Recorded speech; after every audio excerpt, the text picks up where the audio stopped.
उषाताई शेतात जाण्याच्या गडबडीत होत्या. जोरात फोन वाजला. उषाताई काम अर्धवट सोडून बाहेर आल्या. आई, मी स्वाती बोलते.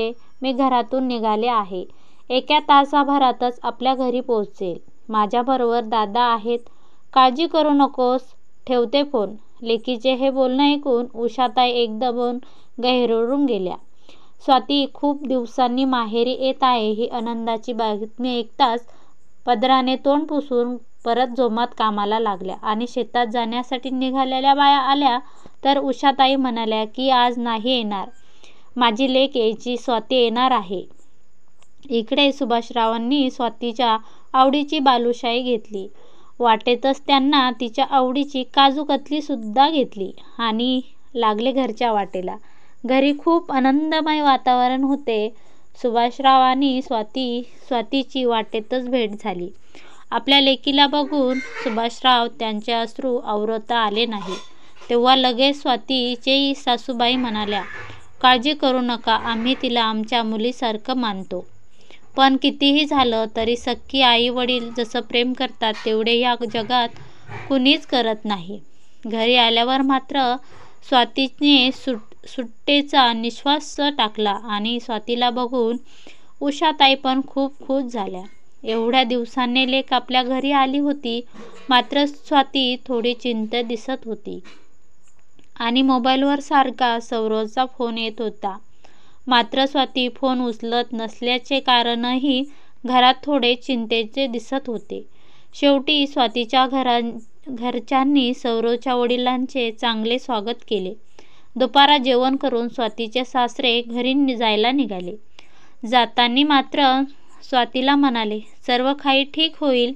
हे ऐकताच स्वातीच्या आई वडील तिच्या संशयाकडे पाहू लागले. जेवण झाल्यानंतर उषाताईंनी स्वातीला विचारले, असं अचानक काय झालं सासरी? सर्व काही ठीक आहे ना? जावई बापू ठीक आहेत ना? हे ऐकताच स्वाती ढसाढसा रडू लागली. तेव्हा स्वातीने आईला घडवलेला सगळा प्रसंग सांगायला सुरुवात केली. आई, माझी सासू मला रोज भांडते आणि म्हणते की जा तू तुझ्या घरी, तुझ्या बापाच्या घरी. यामुळे माझी आणि सौरवचे कडाक्याचे भांडण झाले होते. कारण असा विषय नाही. सौरवची आई आणि स्वाती नेहमीप्रमाणे स्वयंपाकघरात बेसन लाडू बनवत होत्या. पण नेहमीप्रमाणे स्वाती आणि सासूबाईच्या जोरात भांडण सुरू झाले.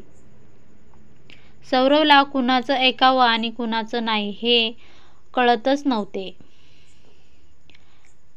त्याचाही पारा चढला आणि माणसाला मर्यादा तरी कुठपर्यंत असते? बायको आणि आईवर दोघांवर सारखेच प्रेम असते. काही जण बायकोची बाजू घेऊन आईला दुखावतो आणि काही जण आईची बाजू घेऊन बायकोला दुखावतो. यातच काय करावं नेमकं हे सौरवला सुचत नव्हते.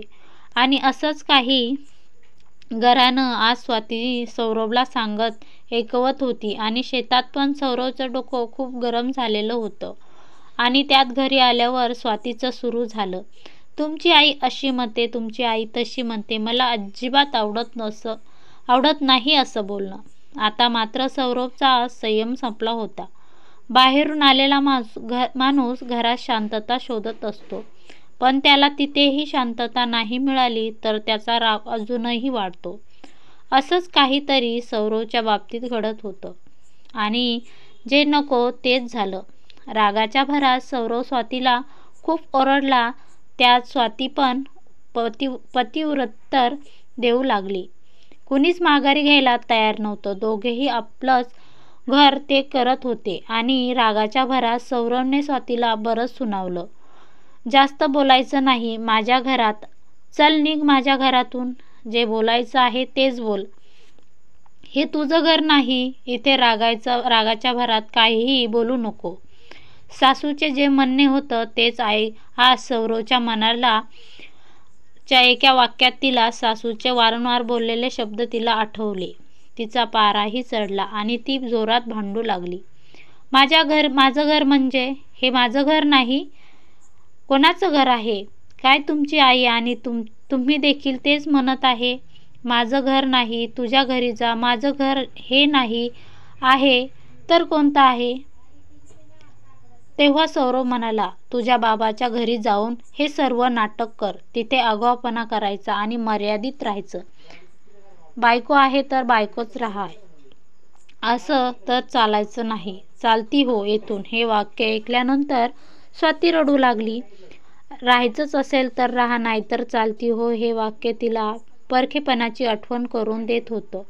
ज्या व्यक्तीसाठी आपण सर्व काही सोडलं, माहेर सोडलं, आपली जिंदगी सोडली, त्याला आपण आपलं सर्वस्व दिलं, तो आज असं म्हणाला. म्हणून स्वाती मनालाच विचार करत बसली आणि जोरात रडू लागली. माहेरी लग्नावेळी सांगितलेलं जातं की आता सासर हे तुझं घर आहे आणि सासरची माणसं म्हणजे ही तुझी हक्काची माणसं आहेत. आता तू आम्हाला परखी झालीस, माहेरची पाहुणी झाली. दिल्या घरी जा, सुखी राहा, असा आशीर्वाद घेऊन सासरचा उंबरठा ओलांडून सून मुलगी आज विचारात पडली की नाही, नेमकं घर माझं कोणतं? स्वतःच्या मनाचं स्वतः स्वातीचे प्रश्न विचारू लागली. माहेरघर फक्त लग्न होस्तरच असतं. लग्नानंतर नवऱ्याचं नाव लावायचं, त्याचं घर स्वतःचं घर समजून स्वीकारायचं. त्याची माणसं ती आपली माणसं समजायची. मला मात्र माझं स्वतःचं अस्तित्व काहीच नाही का? माझं नेमकं घर कोणतं? माझं हक्काचं घर कोणतं आहे? येथून मला का बाहेर काढणार आहे? माहेरचं घर बाबांच्या नावावर आहे, सासरचं घर सासू सासऱ्यांच्या नावावर आहे. मग माझं काय? म्हणजे ज्याच्या मनात येईल त्यांनी मला पाणउतारा करायचा का? कोणतेही अटी घेऊन जन्म घ्यायचा मी? बाबांना सांगू का तुमचं घर माझ्या नावावर करा? पण ते कसं करतील? मुलगी परख्याचं धन असते. मग ठेवताची अट ठेवायची का मी, की माझ्या नावावर घर लावलं तर मी लग्नाला होकार देईन? पण इकडे सगळं उलटच चाललंय. मुलगी द्यायची, हुंडा द्यायचा, वस्तू द्यायच्या, मुलींच्या वडिलांना पण सासरी, अशा अटी मान्य करतील का? पण सासरे मात्र स्वातीचे सासरे खूप समजूतदार होते. त्यांनी स्वातीची समजूत घातली. शेवट सासऱ्याने स्वातीला सांगितले की थोडे दिवस माहेरी जा, आई वडिलांसोबत, तुलाही बरं वाटेल. आमची काळजी करू नकोस, मी सौरवची समजूत काढील. आपल्या वडिलांसारखे असलेल्या सासऱ्याचे बोलणं ऐकून स्वातीच्या भानावर आली आणि तिने लगेच बॅग भरली आणि माहेरी आली. आई सांग ना गं, माझं घर कोणतं आहे? आई, मी फक्त या घरून त्या घरी जाण्यासाठी जन्म घेतला का? अशी स्वाती बरेच काही प्रश्न आईला विचारू लागली. स्वातीचं हे बोलणं ऐकून उषाताईला खूप अवघड वाटले.